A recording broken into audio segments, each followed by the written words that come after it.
Good morning. Thank you for joining me for another 5 good minutes with the Word.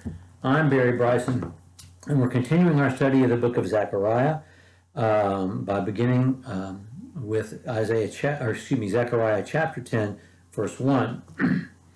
We're in this end section of the book of Zechariah, which looks forward to what's about to take place in their history between the writing of these prophecies and the coming of the Messianic age.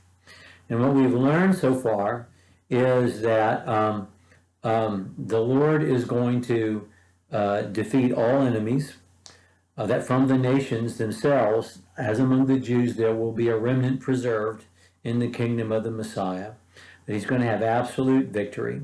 But they're going to have to face oppression by the Greeks, which happened in their history.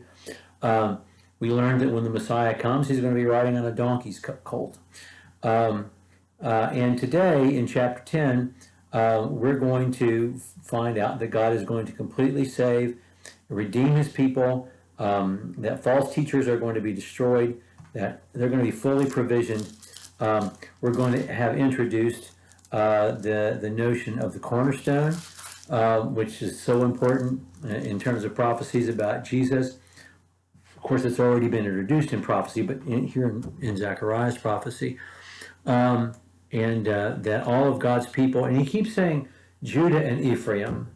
And to me, when he says Judah and Ephraim, he's not really meaning the northern kingdom. I think he's talking about Jewish Christians and Gentile Christians. I really do. I think he's because he said there will be a remnant from among the nations as there is a remnant from among the Jews. And he also talks about the fact that there will be a rescattering of the peoples. And I think this rescattering is describing the missionary work of Christians to go through all the world. And then there's a gathering again, and I think that gathering back in again may look forward to what God looks forward to in Isaiah chapter 43, which is, our coming home to God in heaven from the north, the south, and the east, and the west. This is all of chapter 10 through the first 3 verses of chapter 11. We're not going to read it all, but I want to begin reading with chapter 10, verse 1. Ask rain from the Lord at the time of the spring rain. The Lord who makes the storm clouds, he will give them showers of rain, vegetation in the field to each man. For the teraphim speak iniquity, the diviners see lying visions, tell false dreams, and comfort in vain. Therefore the people wander like sheep, they are afflicted because there is no shepherd. The idea of the shepherd and the sheep, and the sheep without a shepherd. This image, ask me for rain. I'm the one who gives rain.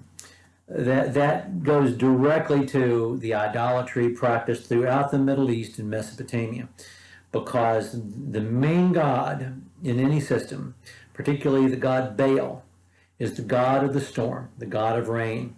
And in their mythological system, the earth is female, the heavens are male, the heavens give rain, rain fertilizes, quite literally, fertilizes the ground then produces fruit.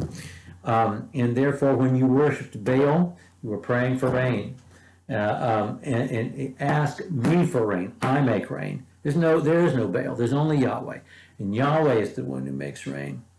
And then he says, it's interesting how he starts with the teraphim. The teraphim speak iniquity. Now, we know of the teraphim all the way back in the book of Genesis, because even people who were among God's people, of Abraham, the Abrahamic family, had household idols, teraphim. David and Michal had one in their home. Whenever Michal helps David escape, these household idols that were part of the superstition of those peoples, and he goes all the way back to the ancient idolatry, the teraphim, the diviners. They're telling lies. They're making stuff up. But I am the one who tells the truth. But because of all these liars, the people are wandering around like sheep.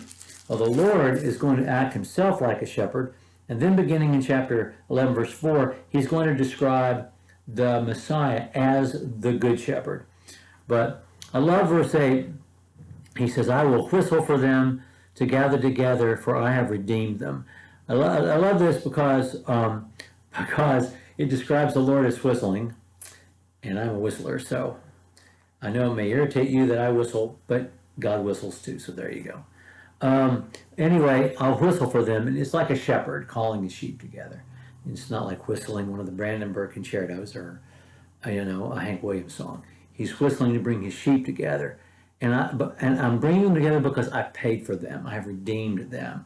A price is going to have to be paid for me to bring the people back together as the good shepherd. In fact, the shepherd himself is going to have to pay that price, which he'll describe later.